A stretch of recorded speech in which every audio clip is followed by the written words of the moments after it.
Hello and welcome back to Durbanites FPL Game Week 16 review, Game Week 17 preview. Very quick game weeks coming now, guys. All is happening in quick succession. Time for us to dive in and see what happened last week, starting with the table. So, still at the top, Roboclock, 5 weeks in a row for Suad. It is insanely intense now.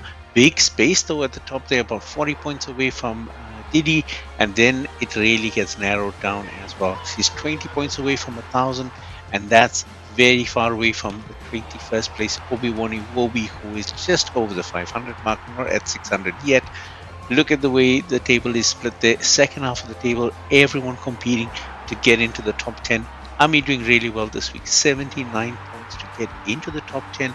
But at 854, she's just a point ahead of Fatih FC, just a point then ahead of Frosty FC, and then it gets a bit split. Biggest winner for this week though, Zai is in there, Coconut Staran, 87 points with a well-played bench boost as well. Let's look at how that worked out in terms of player selection. So when we look at it, the same three there, guys. Erling Haaland is now moved into 90% ownership. So in this league, is not much of a differentiator. It just depends if you're captaining or not.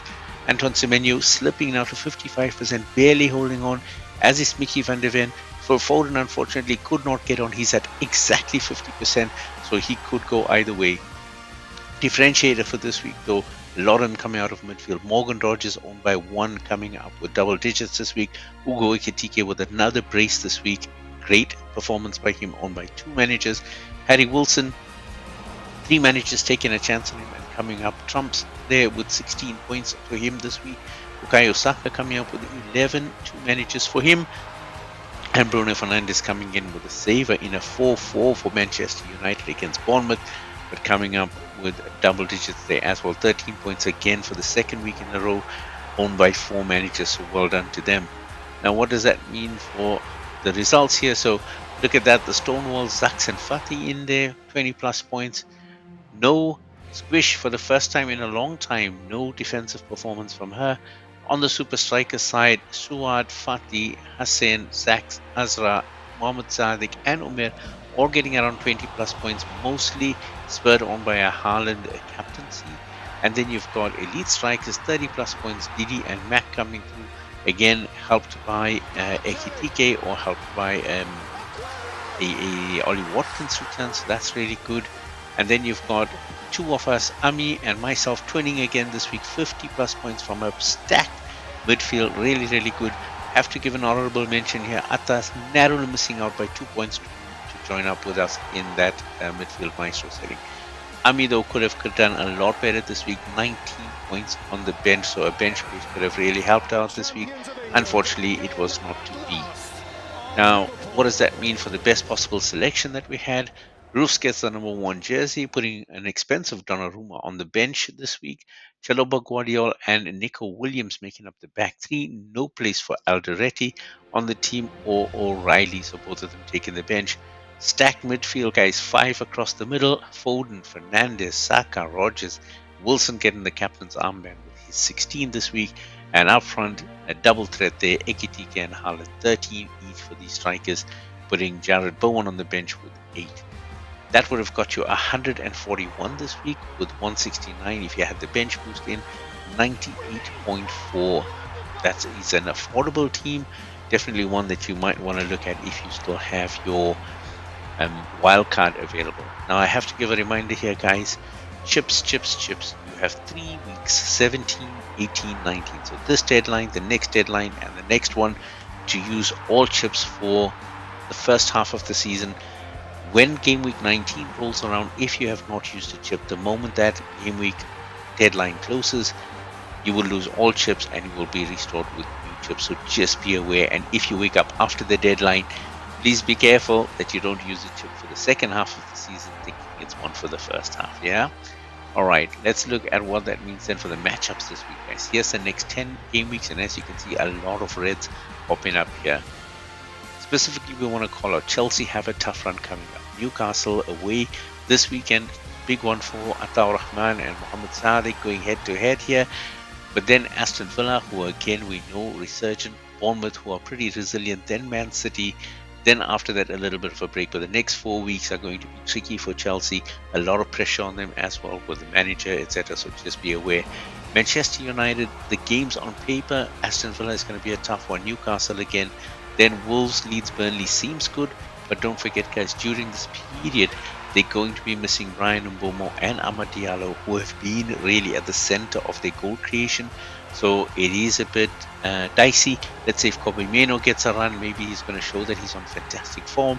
Bruno Fernandes might get to push up front. Not sure if Benjamin Sesko is back. So there's a lot of indecision happening there at Manchester United, so just think about it before leaning on it.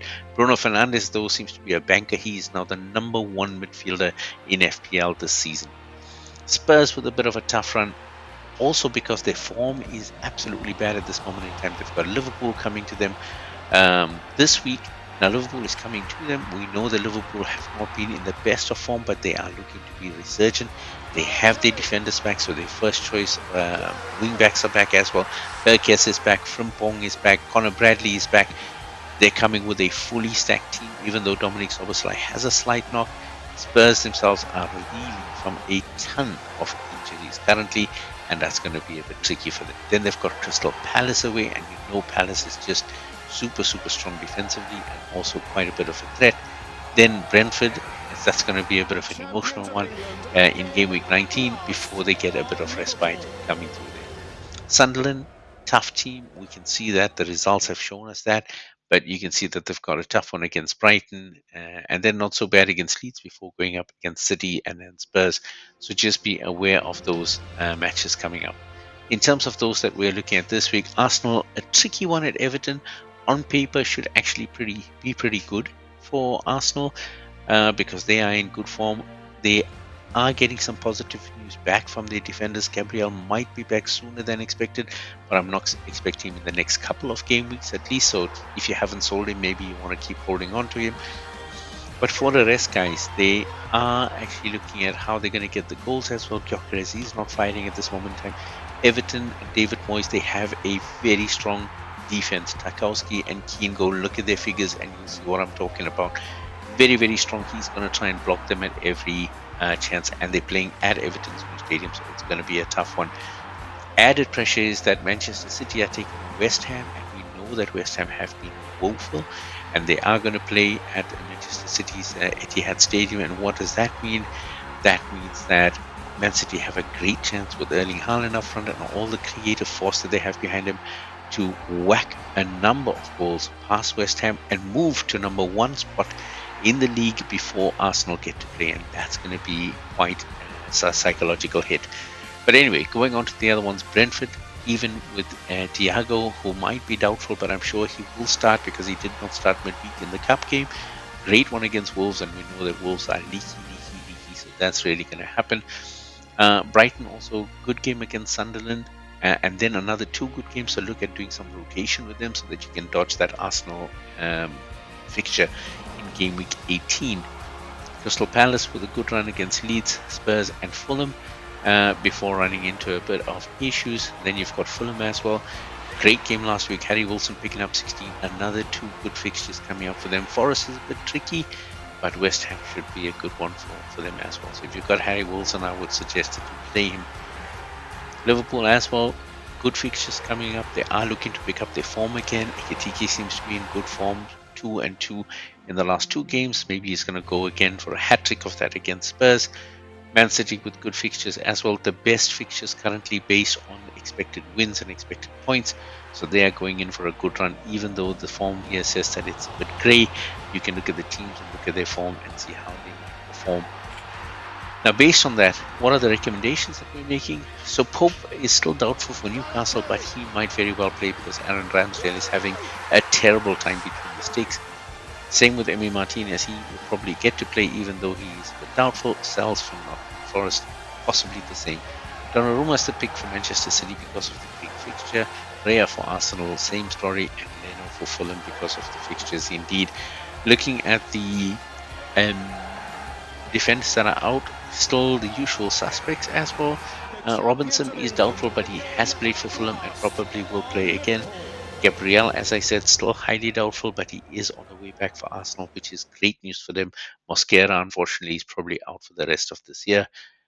Newcastle have Sven Botman still out, and unfortunately, Dan Burn, after getting knees to the chest in last week's battle, was quite unfortunate. It looks like he has damage to his ribs and lungs, so I'm not sure how long that's going to be, but he is definitely out this week, and it seems so is Tino Livramento after a knock. Didn't get any new news from Eddie Howe, so maybe he will make a return, but at this moment he looks like he's out. And Lewis Hall has also got a slight knock. So again, Newcastle, just when they need a good, strong backline, getting rattled a bit. So look at them using some of the fillers to come into the whole thing. They don't have Kieran Trippier available as well, so it's going to be a tough one for them, especially since they take Chelsea on at home this week. Then you've got Daniel Munoz still out for Crystal Palace, but there are many choices, guys, in that space. Looking at our callouts, then Timber and Saliba are locked in for Arsenal, so expect to use them. If you have Calafiori, he will probably feature as well this weekend. Lacroix and Gehi in the absence of Munoz, so look at them being locked, and then possibly Richards if you have him. Van Dijk for Liverpool, Guardiola for Manchester City, and Nico O'Reilly, depending on how much of money you have available.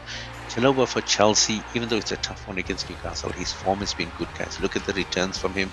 He's quite a good asset to have. Same as Senesi and Bournemouth have a favourable fixture this week. And then you've got Andersen from Fulham, De Keeper from Brighton, and Van Heck from Brighton, both of whom are scoring defenders as well. So look at them, and look at them for the rotation in the next 4 weeks.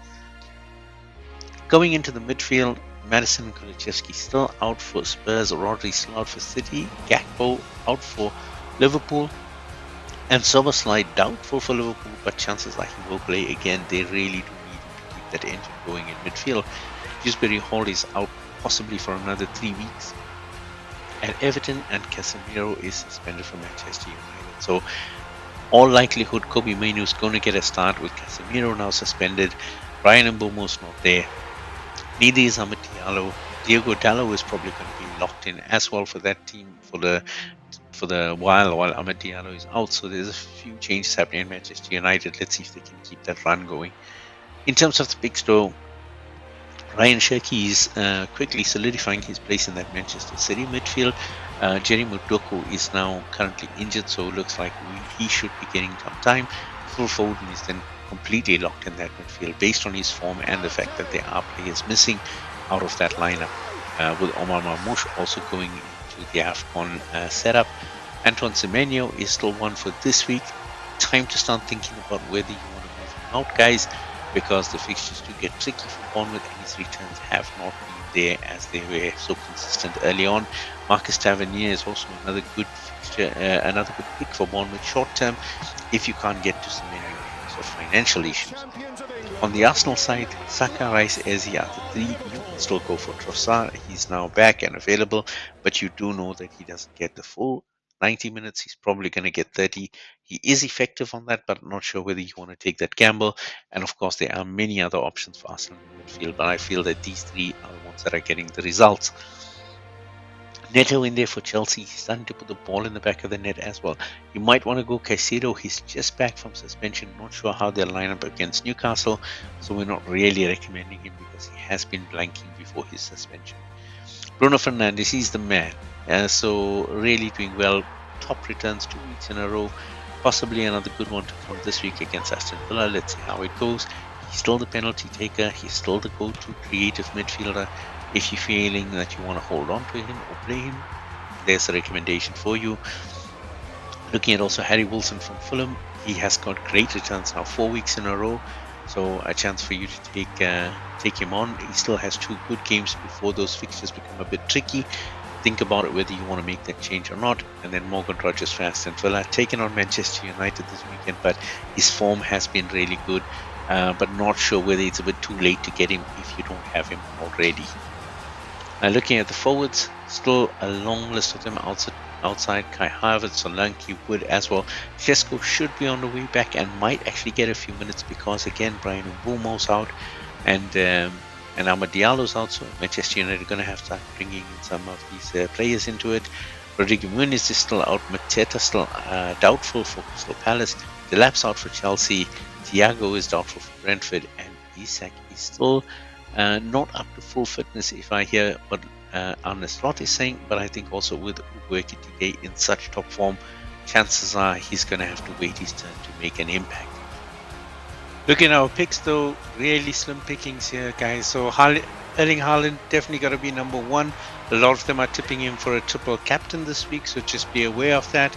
Then you've got Danny Welbeck. Great fixtures in 3 out of 4 weeks coming up. Just look at the rotation for him on the Arsenal fixture coming up next week. Ugo Ekitike is 2 braces in a row. Chances are he's going to go for his third against Spurs as well. They are really atrocious at defending at this moment in time, so pretty good pick, I would think.